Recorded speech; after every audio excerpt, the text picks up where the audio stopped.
ಮಕ್ಕಳು ಪುಸ್ತಕಗಳಲ್ಲ, ನಾವು ಬಯಸಿದ ಕತೆ ಬರೆಯಲು, ಅವರದೇ ಆದ ಕತೆ ಬರೆಯುವ ಪಯಣದಲ್ಲಿ ನಾವು ಆಸರೆಯಾಗಬೇಕಿದೆ. ಪ್ರತಿ ಮಗುವಿನ ಮನಸ್ಸಿನೊಳಗೂ ಒಂದು ಕನಸು ಮೌನವಾಗಿ ಬೆಳೆಯುತ್ತಿರುತ್ತದೆ.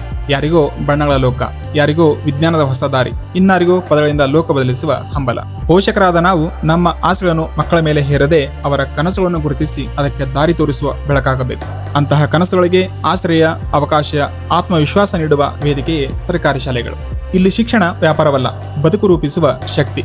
ಉಚಿತ ಪುಸ್ತಕಗಳು, ಬಟ್ಟೆ, ಶೂ, ಸಾಕ್ಸ್, ಮಧ್ಯಾಹ್ನದ ಬಿಸಿಯೂಟ, ಗುಣಮಟ್ಟದ ಶಿಕ್ಷಣ, ಮೂಲಭೂತ ಸೌಲಭ್ಯಗಳು ಇವೆಲ್ಲವೂ ಪ್ರತಿ ಮಗು ಸಮಾನವಾಗಿ ಕಲಿಯಬೇಕು ಎನ್ನುವ ಒಂದು ಸುಂದರ ಆಶಯದ ಪ್ರತೀಕಗಳು.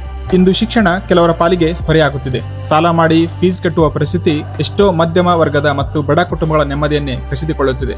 ಆದರೆ ಶಿಕ್ಷಣ ಅಂದರೆ ಹಣಕ್ಕೆ ಸಿಗುವ ವಸ್ತುವಲ್ಲ, ಪ್ರತಿ ಮಗುವಿಗೆ ಬದುಕಿಗೆ ಬೇಕಾದ ಅವಕಾಶ.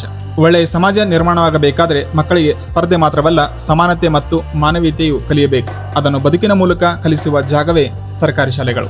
ಈ ಜೂನ್ನಲ್ಲಿ ಆರಂಭವಾಗುವ ಹೊಸ ಶೈಕ್ಷಣಿಕ ವರ್ಷಕ್ಕೆ ನಿಮ್ಮ ಮಕ್ಕಳನ್ನು ಹತ್ತಿರದ ಸರ್ಕಾರಿ ಶಾಲೆಗೆ ಸೇರಿಸಿ. ಒಂದು ಮಗುವಿನ ಶಿಕ್ಷಣ ಒಂದು ಮನೆಯ ಭವಿಷ್ಯ ಬದಲಿಸಬಹುದು. ಒಳ್ಳೆಯ ಶಿಕ್ಷಣ ಒಂದು ಸಮಾಜವನ್ನೇ ಬದಲಿಸಬಹುದು. ಮಕ್ಕಳ ಕನಸಿಗೆ ಬೆಲೆ ಕಟ್ಟಬೇಡಿ, ಅವರಿಗೆ ಕನಸು ಕಾಣಲು ಅವಕಾಶ ನೀಡಿ. ಬನ್ನಿ, ಕೈ ಜೋಡಿಸಿ ಸರ್ಕಾರಿ ಶಾಲೆ ಉಳಿಸೋಣ, ಬೆಳೆಸೋಣ. ಧನ್ಯವಾದಗಳು.